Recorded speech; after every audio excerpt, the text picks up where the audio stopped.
Statement हमने पढ़ा था, जिसकी एक ट्रूथ वैल्यू होती है उसको स्टेटमेंट बोलते हैं। बताओ लॉ ऑफ एक्सक्लूडेड मिडल किसे बोलते हैं? जल्दी अनम्यूट करके बताओ, लॉ ऑफ एक्सक्लूडेड मिडल किसे बोलते हैं? हम आइदर ट्रू और आइदर फॉल्स। क्या? स्टेटमेंट। स्टेटमेंट। जो एक स्टेटमेंट होती है या तो वो ट्रू हो सकती है या तो वो फॉल्स हो सकती है एक टाइम पे, है ना। वो एक साथ ट्रू फॉल्स नहीं हो सकती, ठीक है। कोई भी ऐसी दुनिया में स्टेटमेंट नहीं है जो एक साथ सही भी है और गलत भी है। या तो वो सही ही होगी या तो वो गलत ही होगी, ठीक है। फिर हमने कल आर्ग्यूमेंट पढ़ा था, तो आर्ग्यूमेंट किससे मिलकर बनता है बताओ? आर्ग्यूमेंट किससे मिलकर बनता है? मैम प्रीमाइज एंड कंक्लूजन से। स्टेटमेंट बोलो। Two premise on conclusion. नहीं, अगर नॉर्मल, हाँ, वो जो आपने बताया उसको क्या बोलते हैं? टू प्रमाइस और वन कंक्लूजन को मिला के क्या बनता है बताओ? आर्गुमेंट। आर्ग्यूमेंट बनता है, दैट्स करेक्ट। बट वो टेक्निकल एक वर्ड हमने कल पढ़ा था, उसको क्या बोलते हैं? टू प्रमाइस प्लस कंक्लूजन मिलके क्या बनता है? Ma'am syllogism. सिलोजिज्म। सिलोजिज्म। याद आया? आया क्या कुछ याद? या। ओके। Yes ma'am. ओके। तो फिर और नॉर्मल अगर एक आर्ग्यूमेंट की बात करें तो एक नॉर्मल आर्ग्यूमेंट किसका बनता है? प्रेमाइस का प्लस वन कंक्लूजन। हाँ, ठीक है। तो ये आर्ग्यूमेंट होता है। फिर हमने पढ़ा था कि सिलोजिज्म किसका बना होता है? सिलोजिज्म में एटलीस्ट टू प्रेमाइस होते हैं, टू प्रेमाइस होंगे और फिर इन दोनों से मिलकर एक कंक्लूजन निकलेगा, ठीक है। जैसे कि अभी ऊपर एग्जांपल हमने पढ़ा है, पहला स्टेटमेंट ये बोल रहे हैं कि सारे के सारे जो एक्टर है वो सेलिब्रिटी है। फिर दूसरा स्टेटमेंट ये बनता है कि शाहरुख एक एक्टर है, ठीक है। तो इन दोनों को मिला के, ठीक है, जैसे कि एक मिडिल टर्म निकाला जाता है, वो हम आगे पढ़ेंगे। तो दो प्रेमाइस में से एक मिडिल टर्म निकाला जाता है, जैसे एक्टर एक्टर, ये मिडिल टर्म है, मतलब जो दोनों के अंदर आ रहा है। तो ये दोनों कैंसिल हो जाते हैं और जो बचता है वो हमारा कंक्लूजन होता है, जैसे कि all are a celebrity and Shahrukh is an बच्चा है, ठीक है। तो ये दोनों को मिला के बन जाएगा शाहरुख इज अ सेलिब्रिटी, ऐसे। ये हम आगे पढ़ेंगे। आगे बढ़ते हैं। हमने कल 4 टाइप के स्टेटमेंट्स पढ़े थे, ठीक है जी। कौन कौन से थे बताओ ना जरा? AEIO। AEIO। तो ए वाला स्टेटमेंट कौन सा था? Universal positive. Universal positive. बताओ। Universal negative. नहीं, यूनिवर्सल पॉजिटिव का स्टेटमेंट बताओ। All man are good. Yes, all man are good. All men are good. देखो आज जो बच्चा नया है, क्या समझ में आ रहा है? कीर्ति नई बच्ची थी, समझ में आ रहा है क्या कीर्ति कुछ? थोड़ा बहुत आ रहा है। हाँ, मुझे पता है नहीं आएगा ऐसे, इसलिए लॉजिकल अभी मैंने जानबूझ के कीर्ति से बुलवाया ताकि आप सबको समझ में आए कि लॉजिकल रीजनिंग में अगर एक क्लास भी मिस होगी तो अगली क्लास समझनी मुश्किल है, ठीक है। तो कीर्ति मैं रिवीजन कर रही हूँ, देखो जितना कैच कर पाओ, ठीक है। धीरे धीरे आगे बढ़ेंगे तो आ ही जाएगा, क्योंकि एक ही क्लास हुई है। तो ए में था ऑल मेन आर गुड, ये एक टाइप की स्टेटमेंट थी। फिर हमने कल एक ई टाइप की स्टेटमेंट पढ़ी थी, तो ये कौन सी थी? All man are not good. All men are not good, ठीक है। तो ये क्या था? Universal universal negative. नेगेटिव। फिर आई स्टेटमेंट क्या है बताओ? All all man man are are not not good. Good. Some man are good. Some some men man are good. Are good, some men are good. तो ये क्या है, particular या universal? Particular positive. Particular positive, ठीक है। अब हाँ, ओ वाली कौन सी स्टेटमेंट है? Some some man are not good. Particular negative. Are not good, ठीक है। तो ये है पर्टिकुलर नेगेटिव। ये हमने 4 टाइप की स्टेटमेंट पढ़ी थी जो लॉजिकल रीजनिंग में, इसी से क्वेश्चन सॉल्व करने हैं हमको। ये मतलब समझ लो एक मैथमेटिक का जो फॉर्मूला होता है ना, इसको फॉर्मूले से ऐसे समझ लो कि एक फॉर्मूला है, क्योंकि क्वेश्चन ऐसे ही आते हैं इससे रिलेटेड एकदम एग्जैक्ट, जो आगे हम करेंगे सॉल्व, और किए भी हैं हमने कल। ओके, अब हमने पढ़ा था जैसे कि एक स्टेटमेंट है ऑल मेन आर गुड, और एक हमने स्टेटमेंट पढ़ा था जैसे सम हो गया, सम मेन आर गुड। ऐसे अगर दो स्टेटमेंट्स है तो बताओ इसमें क्वांटिफायर कौन सा है? ऑल और सम। ये जो ऑल और सम है ये है क्वांटिफायर, मतलब कि जो क्वांटिटी बताते हैं कि कितने लोग हैं, तो ये ऑल या फिर सम, ये जो होगा ये सेंटेंस का क्वांटिफायर होगा। अब बताओ कि कैपुला क्या है? आर और आर नॉट। आर और Good. नॉट। गुड नहीं है, गुड कैपुला नहीं है, गुड प्रेडिकेट है। कैपुला को हम और क्या बोलते हैं? क्वालिटी। क्वालिटी। क्वालिटी। क्वालिटी क्यों बोलते हैं? क्योंकि इससे हमें पता चल रहा है कि क्वालिटी कैसी है उस मैन की। ये जो आदमी है ये क्या गुड है? आर गुड है या आर नॉट नॉट गुड है? तो क्वालिटी समझ में आ रही है ना, आर और आर नॉट से। आर से पता चल रहा है कि गुड है, आर नॉट से पता चल रहा है कि गुड नहीं है। तो ये कैपुला क्या हो गया? ये हो गया। फिर इसमें सब्जेक्ट कौन सा है? Subject man. ये मैन। Subject man. इसका प्रेडिकेट क्या है? गुड। ये जो गुड है लास्ट वाला वर्ड जो बच जाता है प्रेडिकेट है। ठीक है, आगे बात समझ में? मैम ये गुड कैपुला नहीं होगा क्या? सॉरी आज कैपुला ज्वाइन किया है। हाँ कीर्ति बोल रही है ना? नहीं मनु वीवो 195 में। अच्छा 1951। ठीक है वीवो। देखो कल हमने पढ़ा था, अब अगर हो सके तो कल की जो वीडियो थी उसकी रिकॉर्डिंग सुन लेना क्लास के बाद, क्योंकि इसमें बहुत टाइम लेकर मैंने सिखाया है। पर मैं एक बार ऊपर ऊपर से बता देती हूँ। जैसे ये सेंटेंस है तो इसमें ये होता है क्वांटिफायर, ठीक है, ऑल या फिर सम। ये होता है सब्जेक्ट। आर या आर नॉट जब अगर लगा होता है तो ये दोनों होते हैं कैपुला। कैपुला को एक और नाम देते हैं क्वालिटी। ठीक है, कैपुला को क्वालिटी भी बोली जाती है। तो ये जो मैंने बताया है ये आर नॉट के बारे में बताया, ये वाला पार्ट। और जो गुड है, गुड प्रेडिकेट है। यहाँ स्पेस नहीं है वरना मैं ऊपर लिखती। ठीक है, गुड क्या है? प्रेडिकेट है। ठीक है, आई बात समझ में कुछ? Yes ma'am. ठीक है, म्यूट कर लो बच्चों, बीच बीच में डिस्टरबेंस हो रहा है। ठीक है, तो इतना समझ में आ गया, यहाँ तक कवर हो गया, यहाँ तक हमने पढ़ लिया था। अब नेक्स्ट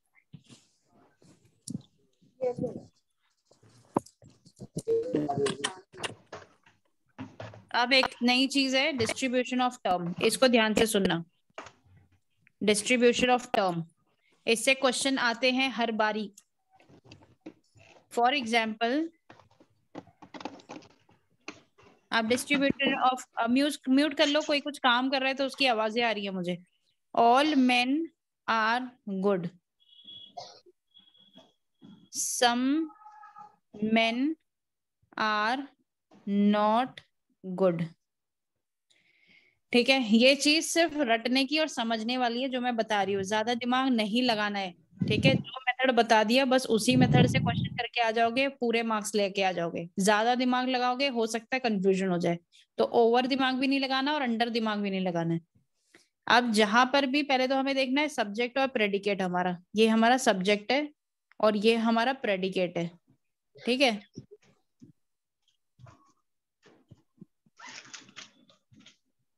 अब सब्जेक्ट के आगे क्या लगा है? सब्जेक्ट के आगे अगर हमारा ऑल लगा हुआ है, ऑल लगा हुआ है तो मतलब कि सब्जेक्ट हमारा डिस्ट्रीब्यूटेड है। ठीक है, अगर सब्जेक्ट ये सब्जेक्ट के आगे ऑल लगा हुआ होगा तो मतलब कि ये डिस्ट्रीब्यूटेड है। और अगर सब्जेक्ट के आगे सम लगा होगा तो ये अनडिस्ट्रीब्यूटेड है। क्या इतनी बात समझ में आई? बस इतना ही समझना है कि सब्जेक्ट के आगे अगर ऑल लगा होगा तो डिस्ट्रीब्यूटेड है, सब्जेक्ट के आगे अगर सम लगा होगा तो अनडिस्ट्रीब्यूटेड है। ये समझ में आया?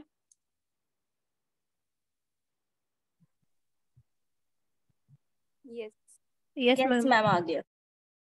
अब दूसरी चीज पे जा रही हूँ, धीरे धीरे चल रही हूँ। अब देखना है प्रेडिकेट के आगे क्या लगा है। हमारा जो प्रेडिकेट है गुड, इसके अगर आगे आर लगा है तो आर लगा होगा, तो फिर जो हमारा प्रेडिकेट है वो अनडिस्ट्रीब्यूटेड होगा। और अगर प्रेडिकेट के आगे आर नॉट लगा होगा तो डिस्ट्रीब्यूटेड होगा।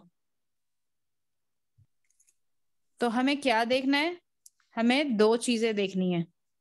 हमें डिस्ट्रीब्यूशन ऑफ टर्म मतलब हमें बताना है कि हमारा जो सब्जेक्ट और प्रेडिकेट है वो डिस्ट्रीब्यूटेड है या अनडिस्ट्रीब्यूटेड है। इसमें इससे ज्यादा मैं डीप में नहीं जाऊंगी, क्योंकि जितना तुम्हें फुल मार्क्स लाने के लिए इतना ही कॉन्सेप्ट समझना इनफ है। इसके अगर मैं डीप लेकर चली गई तो कंफ्यूजन हो सकती है, और उसकी हमें अपनी लाइफ में कोई रिक्वायरमेंट नहीं है। हमारी लाइफ में कहीं काम नहीं आने वाला है, तो ज्यादा डीप में इसको लेकर मत जाना, कंफ्यूजन होती है। ये इतना समझ लिया, फुल मार्क्स ले आओगे। ठीक है, ऑल मेन आर गुड है। देख लो, हमारा सब्जेक्ट ये है और प्रेडिकेट ये है। सब्जेक्ट के आगे अगर ऑल लगा होगा तो बताओ सब्जेक्ट डिस्ट्रीब्यूटेड है या अनडिस्ट्रीब्यूटेड है? डिस्ट्रीब्यूटेड। प्रेडिकेट के आगे आर लगा है, डिस्ट्रीब्यूटेड है या अनडिस्ट्रीब्यूटेड? अनडिस्ट्रीब्यूटेड। म्यूट कर लिया करो आंसर देते ही, बहुत डिस्टर्बेंस हो रहा है। Some men are not good. Subject के आगे सम लगा है तो हमारा सब्जेक्ट डिस्ट्रीब्यूटेड है या अनडिस्ट्रीब्यूटेड है? Distributed. और अगर प्रेडिकेट के आगे आर नॉट लगा है तो हमारा प्रेडिकेट डिस्ट्रीब्यूटेड है या अनडिस्ट्रीब्यूटेड है? Distributed. डिस्ट्रीब्यूटेड है। ठीक है, ये बात सबको समझ में आई? एक भी बच्चे को नहीं आई हो तो पूछ लो अभी के अभी। मैम एक बार और प्लीज रिपीट करेंगे? हाँ मैं रिपीट करूंगी। देखो, all men are not good, ये स्टेटमेंट है। ये कौन से टाइप की स्टेटमेंट है ये बताओ? ये यूनिवर्सल नेगेटिव। यूनिवर्सल नेगेटिव है। मतलब मेरे को वो बताया करो, AEIO वाला। यूनिवर्सल मत बोला करो। ए है, ई है, आई है, ओ है, क्या है? ई है। ई है। ये डाउट है क्या कुछ इसमें कि ये ई क्यों है? नो ये मैम। सबको पता है ना कि ये ई Yes. क्यों है, तो बोलो फिर। अब देखो, ये है हमारा सब्जेक्ट और ये है हमारा प्रेडिकेट। ठीक है, ये सब्जेक्ट है और ये प्रेडिकेट है। अब हमें देखना है कि सब्जेक्ट के आगे क्या लगा है। बताओ क्या लगा है सब्जेक्ट के आगे? ऑल। ऑल। सब्जेक्ट के आगे ऑल लगा है तो हमारा सब्जेक्ट क्या है? डिस्ट्रीब्यूटेड क्या अनडिस्ट्रीब्यूटेड? डिस्ट्रीब्यूटेड। अब हमें देखना है प्रेडिकेट के आगे क्या लगा है। क्या लगा है? नॉट लगा है, अनडिस्ट्रीब्यूटेड हो गया। डिस्ट्रीब्यूटेड हो गया। ठीक है ना, अनम्यूट करने से बहुत ज्यादा। किसी का म्यूट नहीं है। म्यूट कर लो, किसी का ना माइक में कुछ दिक्कत है जिसकी वजह से पूरा क्लास में डिस्टर्बेंस हो रही है। ठीक है, आंसर देने के लिए बस अनम्यूट करा करो, वरना म्यूट करो, मेरी बात सुनो, अनम्यूट करो, बोलो और म्यूट कर दो तुरंत। ठीक है, अब प्रेडिकेट के आगे आर नॉट लगा है तो डिस्ट्रीब्यूटेड है या अनडिस्ट्रीब्यूटेड है? डिस्ट्रीब्यूटेड। बस यही बात है कि अगर आर नॉट लगा होगा तो मतलब प्रेडिकेट डिस्ट्रीब्यूटेड है, और अगर ऑल लगा होगा तो हमारा सब्जेक्ट डिस्ट्रीब्यूटेड है। ठीक है, ऑल डिस्ट्रीब्यूटेड कौन कौन है? जिसके आगे, जिस सब्जेक्ट के आगे ऑल लगा होगा, और प्रेडिकेट में जिस प्रेडिकेट के आगे आर नॉट लगा होगा। ठीक है, और अनडिस्ट्रीब्यूटेड क्या है? जिस सब्जेक्ट के आगे सम लगा होगा और जिस प्रेडिकेट के आगे आर लगा होगा। इतनी बात समझ में आई? मैम केवल ये दो ही मतलब सेंटेंस की आगे और पीछे हमें देखना है या और भी टाइप के? चारों हमारे जो 4 सेंटेंस हैं उन चारों में AEIO ये क्या है? ऑल मेन आर गुड, ये क्या है? मेरा मतलब है कि मतलब इसी टाइप के सेंटेंसेस में ही लगेगा ये। हाँ, क्वेश्चन ही इससे रिलेटेड ही आएगा, ऐसा ही क्वेश्चन आएगा। आगे हम जब सॉल्व करेंगे ना तब आप लोगों को क्लियर हो जाएगा। ठीक है, अब ये देखो, यहाँ पर वापस समझाइए ना, ये जो 4 सेंटेंस लिखे हैं ना उसमें। इसके लिए तो बनाया मैंने, अभी इसके साथ समझाऊंगी। ये मैन है, ये गुड है, ठीक है। ए वाले सेंटेंस में सब्जेक्ट के आगे और लगा है, तो मतलब इसमें ए सेंटेंस में हमारा जो सब्जेक्ट है वो क्या है बताओ? डिस्ट्रीब्यूटेड है। डिस्ट्रीब्यूटेड होगा। क्यों लगा है? क्योंकि ऑल है आगे। अब प्रेडिकेट में हमारा ए टाइप के जो सेंटेंस है, इसमें प्रेडिकेट में आर लगा है, तो डिस्ट्रीब्यूटेड है, अनडिस्ट्रीब्यूटेड है। डिस्ट्रीब्यूटेड है। अब ई टाइप के स्टेटमेंट में चले जाओ, मैन के आगे ऑल लगा है, तो डिस्ट्रीब्यूटेड है कि अनडिस्ट्रीब्यूटेड है? तो नहीं है, 1 घंटा समझाऊंगा, उठा देती। ऑल में डिस्ट्रीब्यूटेड आएगा। डिस्ट्रीब्यूटेड है। और प्रेडिकेट में क्या आगे आर नॉट लगा है, तो डिस्ट्रीब्यूटेड है कि अनडिस्ट्रीब्यूटेड है? डिस्ट्रीब्यूटेड है। मतलब कि ए टाइप के स्टेटमेंट में जो सब्जेक्ट है वो तो डिस्ट्रीब्यूट होता है, पर प्रेडिकेट अनडिस्ट्रीब्यूट होता है। ई टाइप की स्टेटमेंट में हमारा सब्जेक्ट है वो भी डिस्ट्रीब्यूटेड है, और जो प्रेडिकेट है वो भी डिस्ट्रीब्यूटेड है, ठीक है। आई टाइप की स्टेटमेंट में सब्जेक्ट के आगे क्या लगा है? दोनों ही अनडिस्ट्रीब्यूटेड होगा। हाँ, क्योंकि यहाँ आर है और यहाँ सम है, तो सम लगा है तो ये भी अनडिस्ट्रीब्यूटेड, और आर लगा है तो ये भी। तो मतलब आई टाइप की स्टेटमेंट में क्या होता है? दोनों अनडिस्ट्रीब्यूटेड होते हैं। ओ टाइप की स्टेटमेंट में क्या होता है? मैन के आगे क्या लगा है? सम, तो अनडिस्ट्रीब्यूटेड है, अनडिस्ट्रीब्यूटेड। और यहाँ आर नॉट है तो ये डिस्ट्रीब्यूटेड है। मतलब कि ओ टाइप की स्टेटमेंट में जो सब्जेक्ट है वो तो अनडिस्ट्रीब्यूटेड है, पर प्रेडिकेट डिस्ट्रीब्यूटेड है। ये समझ में आया? अभी क्लियर है? Yes sir. Yes ma'am.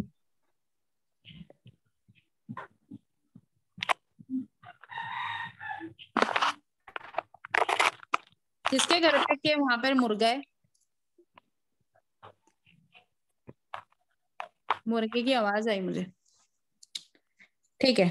The subject and the predicate of a proposition are called term. ठीक है, जो सब्जेक्ट और प्रेडिकेट होता है ना सेंटेंस में, उसको क्या बोलते हैं? टर्म्स बोला जाता है। ठीक है, याद रखना। पूछ सकते हैं कि एक प्रपोजिशन में या फिर एक सेंटेंस में जो सब्जेक्ट और प्रेडिकेट होता है उसको क्या कहते हैं, तो उसको टर्म कहते हैं। ठीक है, a term is said to be distributed when the reference is all the individual denoted by the term. It is said to be undistributed when the reference is to a part of denotation of the term. ये मैं इसमें deep में नहीं जाने वाली हूँ, मैं सिर्फ उतना जाऊंगी जितना मुझे समझाना है मार्क्स इसके लिए, क्वेश्चन के लिए, वरना कंफ्यूजन हो जाएगी। AEIO में मैंने आप लोगों को, ये आपको कोई नहीं समझाएगा जिस तरीके से मैंने समझा है। ठीक है, ये मैंने खुद ने फाइंड आउट की है ये चीज। तो AEI और O, तो ये बोल रहे हैं ए में सब्जेक्ट डिस्ट्रीब्यूटेड होता है। हमने पीछे देखा था कैसे, याद है? अब भी देखा था कि ए टाइप की स्टेटमेंट कैसी होती है? All men are good. तो इसमें बताओ कौन है डिस्ट्रीब्यूटेड अनडिस्ट्रीब्यूटेड? सब्जेक्ट डिस्ट्रीब्यूटेड है पर प्रेडिकेट अनडिस्ट्रीब्यूटेड है ना, इसलिए इन्होंने यहाँ लिखा है कि सब्जेक्ट डिस्ट्रीब्यूटेड है। ये समझ में आया? बच्चों म्यूट कर लो, बहुत डिस्टरबेंस हो रहा है। बस पूछती हो तो जवाब देने के लिए अनम्यूट किया करो। अनकारिया मैम। हाँ, क्या ये समझ में आया कि ए में यहाँ पे क्यों लिखा है डिस्ट्रीब्यूट द सब्जेक्ट ओनली? ये समझ में आया क्या? Yes ma'am. ई टाइप की स्टेटमेंट में हमने देखा था, ई टाइप की स्टेटमेंट कैसी होती है? All main. मैम इसमें प्रेडिकेट क्यों नहीं लिखा है? अनडिस्ट्रीब्यूटेड। अनडिस्ट्रीब्यूटेड को ये लोग लिखते नहीं है, सिर्फ डिस्ट्रीब्यूटेड के बारे में लिखते हैं। ओके, ठीक है, अभी आगे समझेगा। All men are not good है ना, तो इसमें ये भी डिस्ट्रीब्यूटेड है और ये भी डिस्ट्रीब्यूटेड है। तो देखो लिखा क्या है? Distribute both subject and predicate. आई बात समझ में? आई क्या? आप लोग बोलोगे नहीं तो मैं आगे कैसे पढ़ूंगी? Yes ma'am. अब आई टाइप की स्टेटमेंट में क्या बोल रहे हैं? आई टाइप की स्टेटमेंट कैसी होती है? Some men are good. तो इसमें क्या ये डिस्ट्रीब्यूटेड है? अनडिस्ट्रीब्यूटेड। और ये अनडिस्ट्रीब्यूटेड। तो ये क्या लिखा है? Distributes neither subject nor predicate. दोनों में से कोई भी डिस्ट्रीब्यूटेड नहीं है, ये बोल रहा है ये। सही है, आया समझ में? आया क्या? Yes ma'am. आगे ओ टाइप की स्टेटमेंट बताओ। ओ टाइप की स्टेटमेंट क्या होती है? Some men are not Some good. men are not good. Some are not good. Are not good, तो इसमें Predicate क्या only सब्जेक्ट? distributed. ये अनडिस्ट्रीब्यूटेड है और ये डिस्ट्रीब्यूटेड है, तो क्या लिखा है देखो, डिस्ट्रीब्यूट डिस्ट्रीब्यूट प्रेडिकेट। ओनली। आई बात समझ में? अब क्वेश्चन कैसे आता है? क्वेश्चन में ये आता है, बच्चे क्या करते हैं, जिनको ये लॉजिक नहीं पता है जो मैंने बताई है, बच्चे ये बेचारे रटके जाते हैं। इनको नहीं पता है डिस्ट्रीब्यूट क्या बोल रहा है, क्या ये है, क्या ये नहीं पता, मुझे भी नहीं पता था, मतलब मुझे किसी ने इस तरीके से पढ़ाया ही नहीं था। तो मैं क्या किया था, फर्स्ट टाइम जब एग्जाम देने गई थी, कुछ नहीं आता था, तो इसको रट के गई थी, डिस्ट्रीब्यूट द सब्जेक्ट ओनली, और वहां जाके कंफ्यूज हो गई थी मैं कि ई में क्या था, नीदर था, या आई में नीदर था, उसमें वहां जाके कंफ्यूज हो गई और क्वेश्चन रॉन्ग करके आ गई। ठीक है, तो आप लोग अब कंफ्यूज नहीं होगे, क्योंकि मैंने आपको करके बता दिया प्रैक्टिकली कि कैसे AEIO में क्या डिस्ट्रीब्यूटेड है, क्या अनडिस्ट्रीब्यूटेड है। अब जब पीछे क्वेश्चन आएगा तो बहुत अच्छे से समझ में आएगा। ये कल हम कर चुके थे, ये भी हम कर चुके थे, ये भी हम कर चुके थे। ठीक है, ये आया हमारा क्वेश्चन। अब पढ़ो, सारे पढ़ो, और सब मुझे पर्सनल मेरे नंबर पे, यहाँ पे पर्सनल मैसेज पे जवाब देंगे। जितने बच्चे हैं क्लास में सबका आंसर आना चाहिए, किसी का नहीं आया ना मैं समझ जाऊंगी बच्चे पढ़ नहीं रहे, मैं मेहनत कर रही हूँ और बच्चे नहीं पढ़ रहे। क्वेश्चन देख लो, in a proposition which is particularly affirmative. पहले तो ये बताओ कि पर्टिकुलर अफर्मेटिव किसे बोलते हैं? I को All men are good. Particular को ऑल मैन, पर्टिकुलर को Some men are good.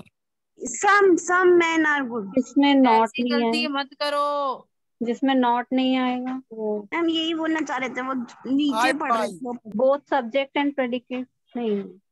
पहले रुको रुको, मैंने क्या कहा कि प्लीज सारे मेरे को पर्सनल मैसेज करके जवाब दो, मेरे को सबका देखना है किसको समझ में आ रहा है किसको नहीं आ रहा। मैंने अभी बहुत अच्छे से समझा दिया। क्वेश्चन टाइम लो और इस क्वेश्चन को रीड करो पहले तो अपने मन में।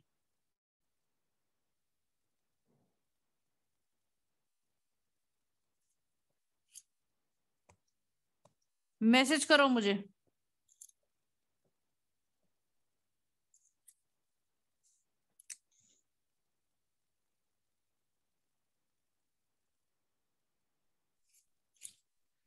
अमीशा का आ गया मैसेज, दिव्या का भी आ गया। Okay very good. आंचल का भी आ गया है, अमीशा, आंचल और दिव्यानी का आया है। बाकी बच्चे नीदर, ठीक है। किरण का भी आ गया है। ओके, स्वाति राजेश का भी आ गया है। शालिनी का भी आ गया है। स्वाति, राजेश, किरण, दिव्यानी, आंचल, अमीशा। बाकी बच्चे ओके, चिंकल शर्मा का भी आ गया।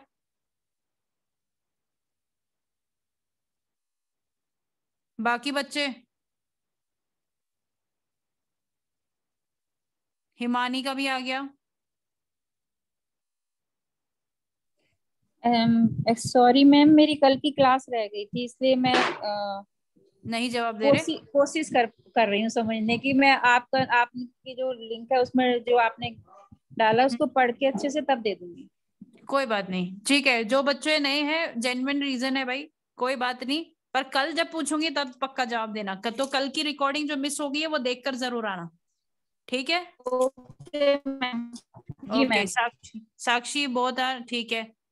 ओके, प्रगति का भी आ गया। ओके, बहुत बच्चों ने जवाब दिया है, मतलब बच्चे पढ़ रहे हैं भाई। जो बच्चों ने जवाब नहीं दिया है भाई देख लो अपना, आप लोग देखो। अब कुछ बच्चों ने अभी आई थिंक कौन थी वो, एक सेकेंड, ये किधर, हाँ, चिंकल ने 3 बोला है और शालिनी ने 1 बोला है और बाकी सभी बच्चों ने 2 बोला है, ठीक है? तो चिंकल और शालिनी, आप एक ने बोला है 1 और एक ने बोला है 3। अभी मैंने यहाँ सेंटेंस क्या लिखा है ये देखो, सम मेन आर गुड, ठीक है? ये क्या है, पर्टिकुलर अफर्मेटिव वाला है, मतलब कि ये आई वाला स्टेटमेंट है, ठीक है, मतलब ये वाला। और मैंने क्या बताया था कि सब्जेक्ट से पहले अगर सम लगा होगा तो वो क्या होगा, अनडिस्ट्रीब्यूटेड होगा, और प्रेडिकेट से आगे अगर आर लगा होगा तो ये भी अनडिस्ट्रीब्यूटेड होगा। मतलब कि neither of them are distributed, दोनों में से कोई भी डिस्ट्रीब्यूटेड नहीं है। तो आंसर तो सेकंड हो गया ना, neither the subject not the predicate is distributed. फिर चिंकल ने 3 और एक बच्चे ने 1 बोलो। मैम ये पॉजिटिव एफर्मेटिव एक्चुअली कल मैंने क्लास अटेंड नहीं किया था। अच्छा अच्छा, ओके ओके ओके, ठीक है ठीक है। और जो दूसरा बच्चा जिसने 1 बोला था या 3 बोला था, उसको क्या doubt? Ma'am by mistake I typed 3 actually. Okay, then what is the correct answer? या सेकंड। ओके ओके, ठीक है, कोई बात नहीं, थोड़ी बहुत मिस्टेक्स चलती हैं, ठीक है। चलो नेक्स्ट सारे सॉल्व करो अपने मन में, और वैसा ही आंसर चाहिए मुझे, ठीक है। इसमें से बताओ कि some men are not married में इन चारों में से कौन सा सही होगा। मेरे को वैसा ही जवाब चाहिए अभी जैसा दिया था, कोई नहीं बोलेगा। पहले तो ये देखो कि ये इसमें सब्जेक्ट क्या है, प्रेडिकेट क्या है, और फिर देखो उसके आगे क्या लगा है, और फिर क्या बनता है सेंटेंस यहां से सही।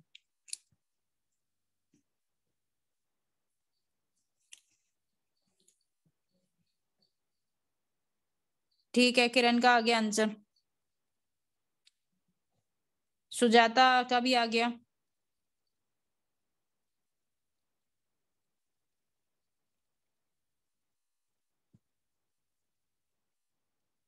स्वाति का भी आ गया, राजेश का भी आ गया,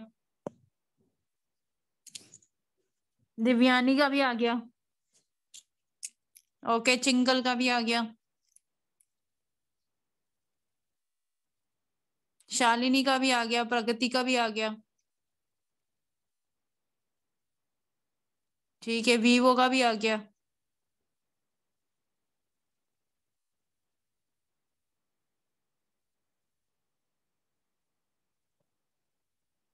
साक्षी का भी आ गया, ठीक है, आंचल का भी आ गया, ओके। तो देखो किसी किसी बच्चे ने क्या टाइप किया है, 4 दिया है साक्षी ने आंसर, ठीक है, और सुजाता ने 3 दिया है। तो अब इसका हम आंसर देखते हैं। मोहिनी ने 3 बोला है, ठीक है मोहिनी। तो ये क्या बोला जा रहा है, मेन और मैरिड। तो मेन के आगे सम लगा है, तो ये क्या है सब्जेक्ट हमारा, अनडिस्ट्रीब्यूटेड। और मैरिड के आगे आर नॉट लगा है, आर नॉट डिस्ट्रीब्यूटेड। अनडिस्ट्रीब्यूटेड बोलने वालों, बहुत बार बताया मैंने, आर नॉट क्या, आर नॉट मतलब डिस्ट्रीब्यूटेड, ठीक है। तो क्या है यहाँ पे डिस्ट्रीब्यूटेड, यहाँ पे सिर्फ और सिर्फ प्रेडिकेट डिस्ट्रीब्यूटेड, मतलब सेकंड आंसर सही है। वाला आएगा। तो 3 आंसर दिया है किसी ने, और 4 आंसर दिया है एक ने, साक्षी ने और सुजाता ने। डाउट है क्या साक्षी सुजाता और मैम मैंने इसलिए दिया है ये कि हम किसको चूज करेंगे, सिर्फ डिस्ट्रीब्यूटेड हमें बताना है और उसके अलावा कोई आंसर नहीं चूज करना है। नहीं देखो समझ अगर में तो आ गया बट हाँ हम समझ में तो आ गया, बट मैं ये 2 ही क्वेश्चंस में वो था कि हम पूरा एलिब्रेट करें या फिर सिर्फ सिंपल प्रेडिकेट का आंसर देंगे। देखो अगर तुम लोग एलोबरेट भी कर रहे हो यहाँ पे, तो तुमने थर्ड ऑप्शन चूज किया है ना शायद, है ना मैम फोर्थ करा है, फोर्थ करा है। ठीक है, देखो अगर तुम एलोबरेट भी कर रहे हो तो क्या एलोबरेट कर रहे हो, तो देखो क्या लिखा है, देखो नीदर नाइदर, हाँ ठीक है, दोनों ही नहीं है डिस्ट्रीब्यूटेड, यहाँ तो ये बोल रहे हैं, यहाँ तो एलोबरेशन भी गलत हो गया। आई बात समझ में? Yes ma'am, yes ma'am, yes. तो ये ध्यान रखो इन चीजों का, यहाँ एलोबरेट का तो मतलब ही नहीं है। यहाँ देखो ये तीसरे में लिखा है बोथ, दोनों के दोनों डिस्ट्रीब्यूटेड है ऐसा बोल रहा है, पर हाउ कम इट्स पॉसिबल, दोनों डिस्ट्रीब्यूटेड कैसे हो सकते हैं? क्योंकि हमने तो पढ़ा है ना कि सब्जेक्ट के आगे अगर ऑल लगा होगा, यहाँ अगर ऑल होता तो ही ये डिस्ट्रीब्यूटेड होता, अदरवाइज ये अनडिस्ट्रीब्यूटेड है। तो बोथ तो हो ही नहीं सकता, ना ही नाइदर होगा, तो ऑब्वियसली हमारा एक ही डिस्ट्रीब्यूटेड है, तो यही तो आंसर आएगा। आई अब बात समझ में? मैम ये क्वेश्चन सॉल्व करने के लिए मैंने सिर्फ ये याद रखा है कि अगर आगे ऑल और नॉट है तो डिस्ट्रीब्यूटेड होगा, बाकी दूसरे साइड तो सॉल्व करते टाइम ही पता चल जाएगा पता ना? चल जाता है, हाँ एग्जैक्टली। आपको सिर्फ ऑल और आर नॉट याद रखना है। ऑल किसमें? सब्जेक्ट में, आर नॉट किसमें? प्रेडिकेट में। और ऑब्वियसली ऑल सब्जेक्ट में ही आएगा और आर नॉट प्रेडिकेट में ही आएगा। तो ऑल और आर नॉट ही याद हो गया, मतलब जहां पर ऑल लगा है, जहां पे आर नॉट लगा है, वही डिस्ट्रीब्यूटेड है, बाकी सब अनडिस्ट्रीब्यूटेड। चलो नेक्स्ट क्वेश्चन, और इसका आंसर सेम वैसे ही चाहिए मैसेज पे। शालिनी का ऑलरेडी आंसर आ गया। यूनिवर्सल नेगेटिव प्रपोजिशन में, अब यूनिवर्सल नेगेटिव प्रपोजिशन बना लो अपना, अपने पेपर पे लिख लो कि यूनिवर्सल नेगेटिव स्टेटमेंट कौन सी होती है, फिर उसमें how are the terms distributed. अब आपको बताना है कि वही कैसे कैसे डिस्ट्रीब्यूटेड है उसमें। अब इसमें देखो अनडिस्ट्रीब्यूटेड भी बोला है, अगर बोल दिया तो इसका मतलब ये नहीं एकदम ही इग्नोर कर दोगे। अनडिस्ट्रीब्यूटेड आपको दे दिया तो उसको भी कंसिडर कर लो कि अच्छा क्वेश्चन में दे दिया है, अगर नहीं दिया है तो भी हमें वैसे सॉल्व करना है, और दिया है तो भी सॉल्व करना है। इसमें देखो अनडिस्ट्रीब्यूटेड दिया हुआ है।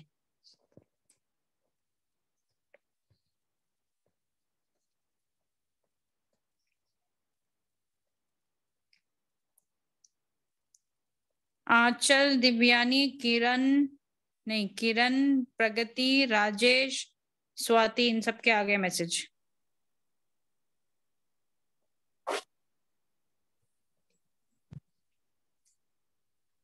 बाकी बच्चे ओके, चिंकल का भी आ गया।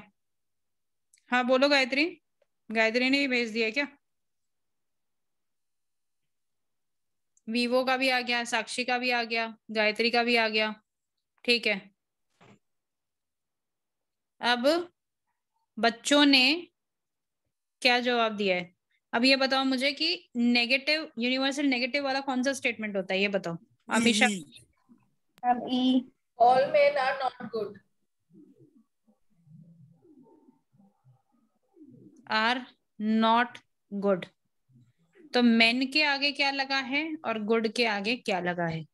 मेन के आगे क्या लगा है जी? Universal. और गुड के आगे क्या लगा है? डिस्ट्रीब्यूटेड। नॉट। तो दे बोथ आर डिस्ट्रीब्यूटेड क्या?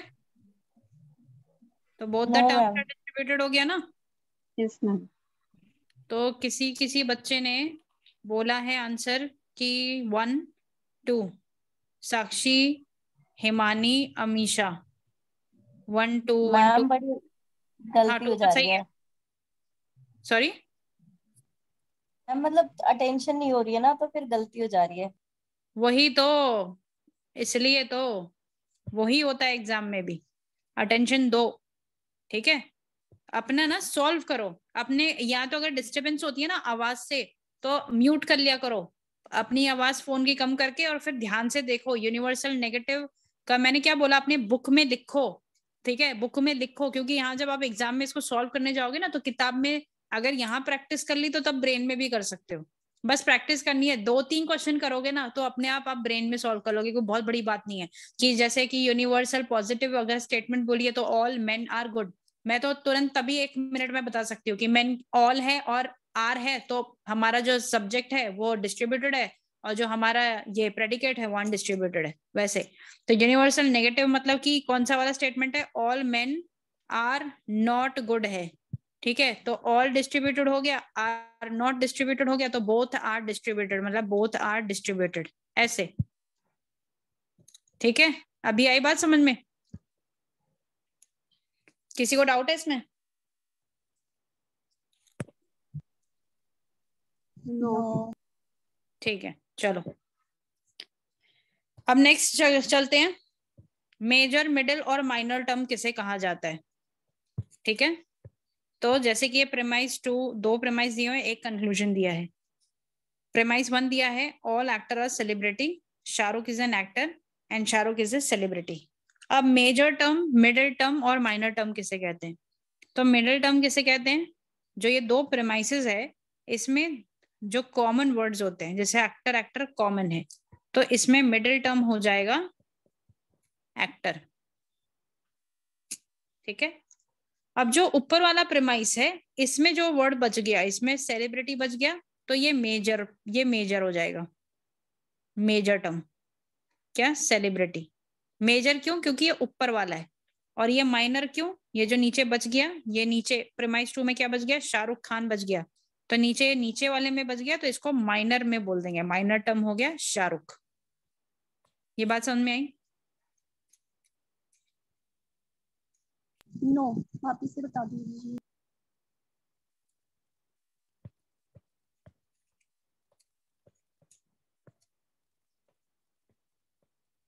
Premise 1, all actors are celebrity. Premise 2, Shah Rukh is an actor. Conclusion, Shah Rukh is a celebrity. अब प्रेमाइस 1 और प्रेमाइस 2 में कंक्लूजन को नहीं देखा जाता। प्रेमाइस 1 और प्रेमाइस 2 में 2 सेंटेंस है। इसके अंदर कौन सा वर्ड है जो कॉमन है, जो दोनों के अंदर आ रहा है? एक्टर। ये एक्टर और ये एक्टर। ठीक है, तो ये कॉमन है। ठीक है, तो जो वर्ड कॉमन निकल जाए वो हो जाएगा मिडिल टर्म। मिडिल टर्म क्या हो गया? एक्टर। अब ऊपर वाले प्रेमाइस 1 में कौन सा वाला वर्ड बच जाता है? बड़ा वर्ड जो इंपॉर्टेंट वर्ड है वो कौन सा है? सेलिब्रिटी। ऑल ये सब वर्ड कंसिडर नहीं करते। ठीक है, ये सब तो ग्रामर है। सेलिब्रिटी क्या हो जाएगा हमारा? जो ऊपर वाले सेंटेंस में जो सेलिब्रिटी एक वर्ड बच गया है, बच गया, उसको मेजर टर्म बोलेंगे। मेजर मतलब सेलिब्रिटी। ठीक है, अब नीचे वाले प्रेमाइस में, इसमें प्रेमाइस 2 में क्या बच गया है? इसमें हमारा वर्ड बच गया है शाहरुख बच गया है ना। इजैन को तो कोई वर्ड नहीं बोलेंगे ना, शाहरुख को ही बोलेंगे, यही बच गया है बस। तो ये हो जाएगा हमारा माइनर टर्म। माइनर टर्म हमारा हो गया शाहरुख खान। क्या इतना समझ में आया? तो ये पक्का 1 में ही मेजर और माइनर निकलेगा।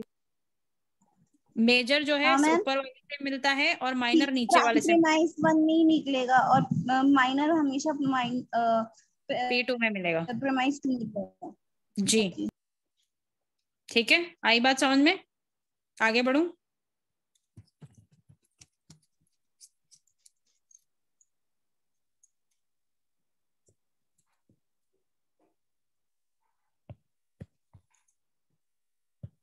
ठीक है, तो common in both sentence middle term actor, major term left term in major premise. Major इसको क्यों बोल रहे हैं? क्योंकि ऊपर वाला है तो इसको मेजर प्रेमाइस बोल दिया गया है। ऊपर वाला है तो मेजर बड़ा है, नीचे वाला हो गया तो ये माइनर हो गया, बस इसलिए उसको मेजर उसको माइनर बोल रहे हैं। तो माइनर में जो बच जाएगा वो माइनर टर्म बन जाएगा, जैसे शाहरुख खान। तो in conclusion middle term never exist. अगर आप कभी भी कंक्लूजन देखोगे किसी भी सेंटेंस का तो उसमें मिडिल टर्म कभी भी कंक्लूजन में नहीं आता है। क्यों नहीं आता? क्योंकि वो दोनों कैंसिल हो जाते हैं।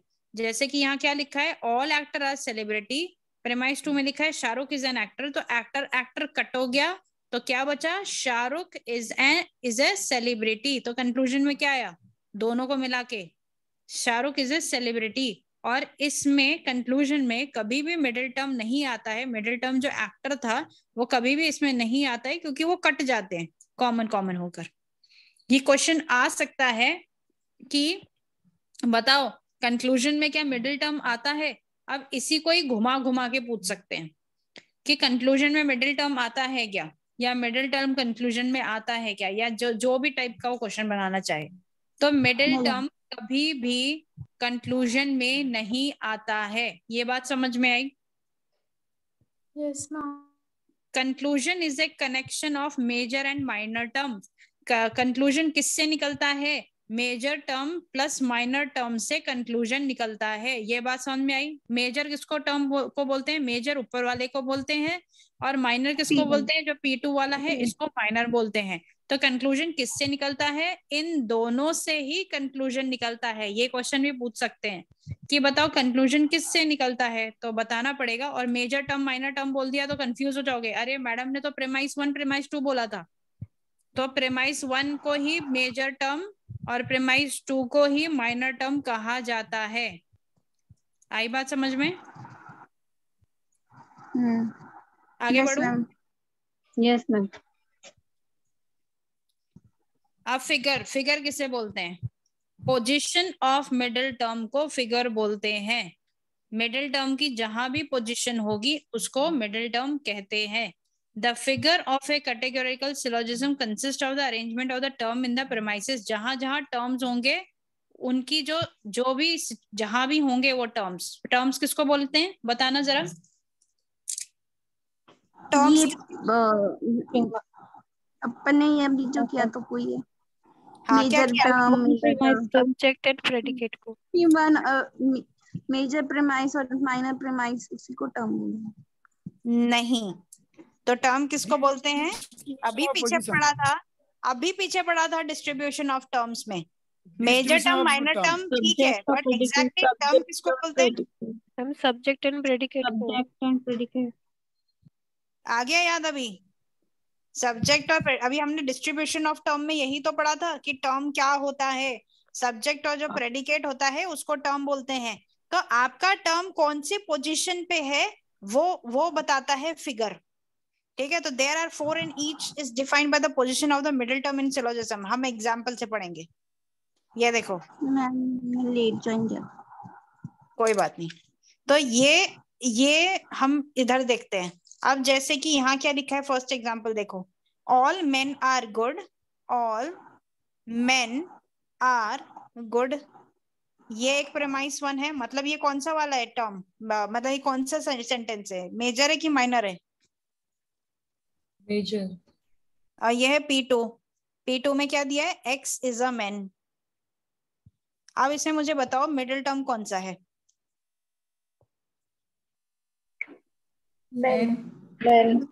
ये मैन मिडिल टर्म हो गया।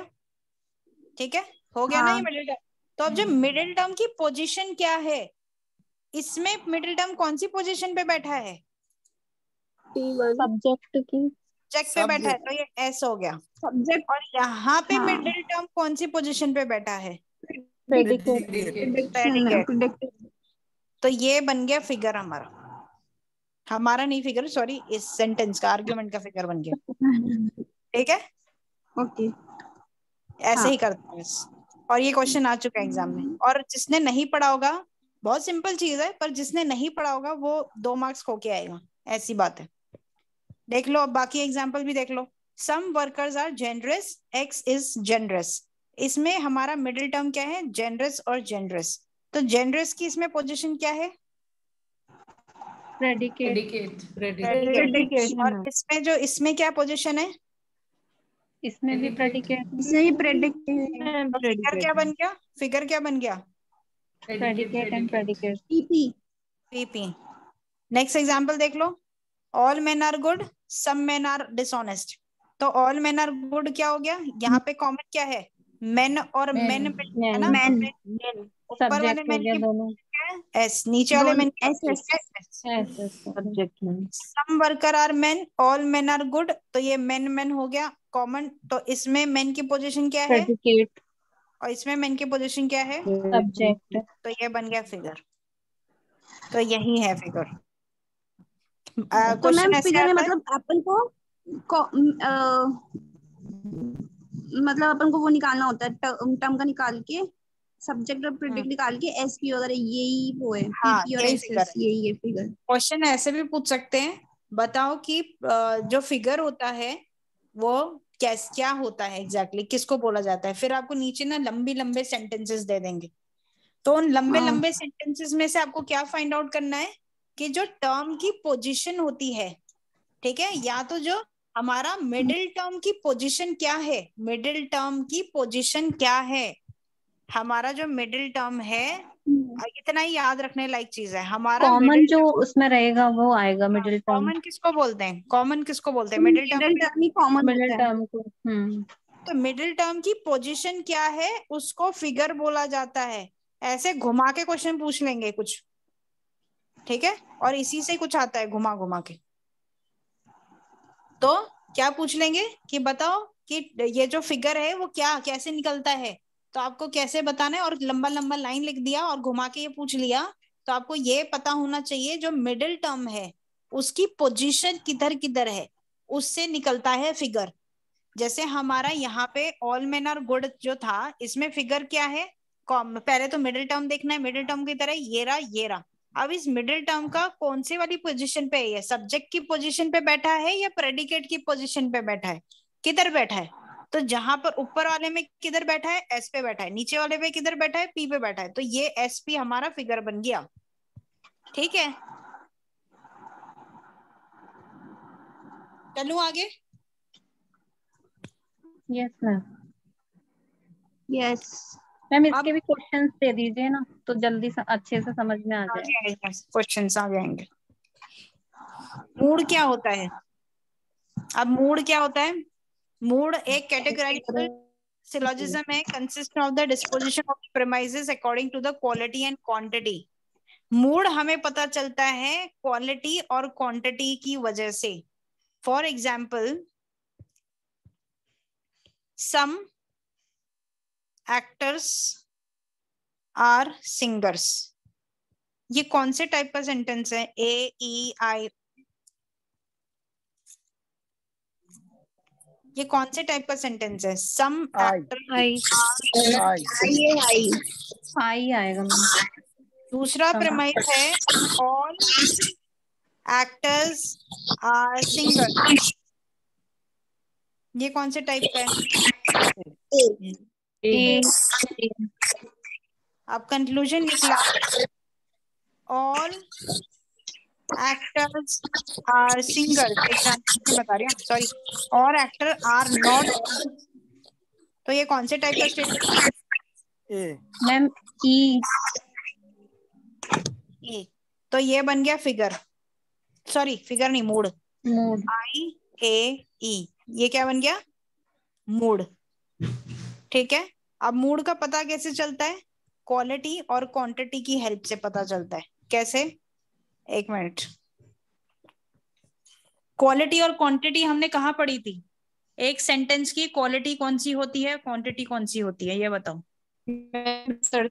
रिसर्च में वापस सोचो, हमने सेंटेंस में क्वालिटी और क्वांटिटी, मैं क्वेश्चन वैसे ही घुमा के पूछ रही हूँ जैसे एग्जाम में पूछा जा सकता है, आप समझने की कोशिश। मैम आर और आर नॉट कैपुला क्वालिटी। तो इसके अंदर क्वांटिटी क्या है और क्वालिटी क्या है? Quantity all, all and some. ये क्वांटिटी हो गई, और मैम क्वालिटी इसकी गुड हो गया और क्वांटिटी हो गया all. Ma'am good, good quality नहीं है, याद रखना, गुड क्वालिटी नहीं है। आर या फिर आर नॉट क्वालिटी का पता चलता है, गुड से क्वालिटी का नहीं पता चल रहा। वो गुड जो अच्छी वो आप बात कर रहे हो वो इंग्लिश लैंग्वेज की बात हो रही है। यहाँ लॉजिकल रीजनिंग में एक मैथ्स की जैसे समझो इसको। इसमें आर और आर नॉट को क्वालिटी कहा जाता है, क्योंकि आर और आर नॉट से पता चलता है कि गुड है या नहीं है। समझने की कोशिश करो। ऑल मेन आर गुड से पता चल रहा है कि ओके ये गुड है। All men are not good, not से पता चल रहा है कि गुड नहीं है। तो क्वालिटी किससे पता चल रही है? आर और आर नॉट से पता चल रही है ना, ठीक है। तो मूड किससे पता चलता है? मूड पता चलता है क्वालिटी और क्वांटिटी की हेल्प से। कैसे? क्योंकि जो हमारे स्टेटमेंट्स बनते हैं, हमारे स्टेटमेंट कौन कौन से बनते हैं? ए ई आई ओ। ये स्टेटमेंट किसकी हेल्प से बनते हैं? ए का कैसे पता चलता है, ई का कैसे पता चलता है, आई का कैसे पता चलता है, ओ का कैसे पता चलता है? इन चीजों की वजह से पता चलता है। ऑल, सम, आर और आर नॉट की वजह से ही पता चलता है कि स्टेटमेंट कौन सा वाला है, ए है, ई है, आई है या ओ है। ए क्या बोलता है? All men are good. देखो मेन और जो गुड है, ठीक है, और थोड़ा डीप समझाती हूँ। ऑल और गुड तो हर सेंटेंस में सेम है, main good, main good, main good, चारों में मेन और गेट गुड है, तो मेन गुड से तो आप अलग अलग स्टेटमेंट्स के डिफरेंशिएट नहीं कर पाओगे ना।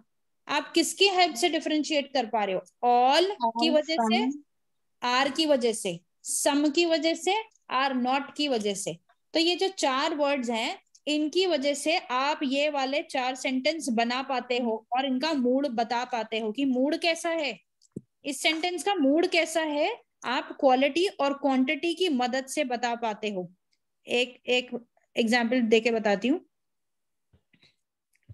जैसे कि ये हमने लिख दिया हमारा सब्जेक्ट और ये हमने लिख दिया हमारा प्रेडिकेट। क्या इससे आपको पता चल रहा है कि सेंटेंस का क्या कौन सा है, क्या हो सकता है, इसका मूड क्या है? सेंटेंस का मूड इससे पता चल सकता, आप बता सकते हो ये ए है, ई है, आई है या ओ है? नहीं ना। तो हमें क्या लगाना पड़ेगा? क्वांटिटी लगानी पड़ेगी और क्वालिटी लगानी पड़ेगी।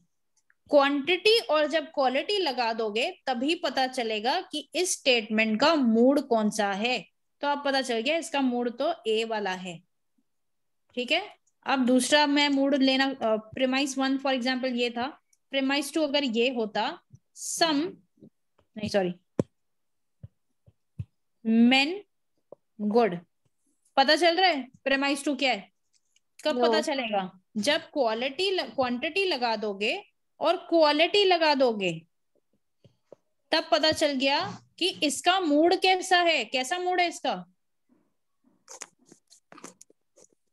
क्या मूड है? आई वाला हो गया। अभी आई बात समझ में? मैं क्वालिटी और क्वांटिटी समझाने की कोशिश कर रही हूँ, क्योंकि क्वेश्चन में आता है बताओ मूड किससे पता चलता है। तो मूड किससे पता चलता है? क्वांटिटी और क्वालिटी से पता चलता है। क्वेश्चन ऐसा पूछ लेंगे बताओ फिगर किससे पता चलता है, तो फिगर किससे पता चलता है? मिडिल टर्म की जो पोजीशन होती है उससे पता चलता है। और मूड किससे पता चलता है? क्वांटिटी और क्वालिटी, ये क्वांटिटी और ये क्वालिटी की वजह से हमें मूड का पता चलता है कि मूड क्या है।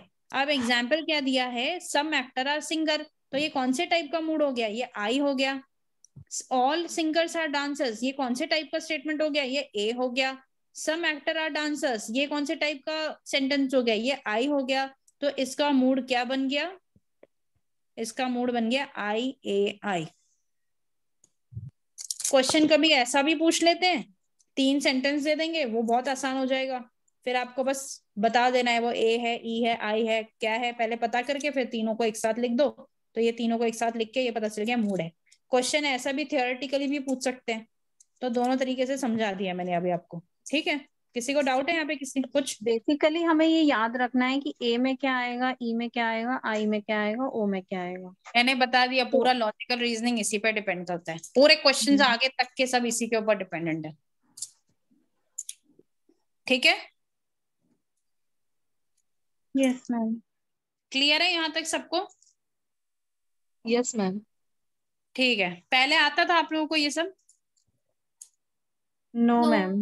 No ma'am. ठीक है, ठीक है, चलो बच्चों फिर कल कंटिन्यू करते हैं। आज के लिए बस इतना ही, मैं थक गई अभी।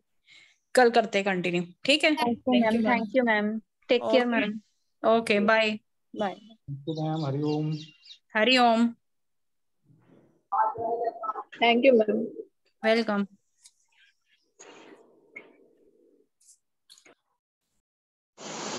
Thank you ma'am.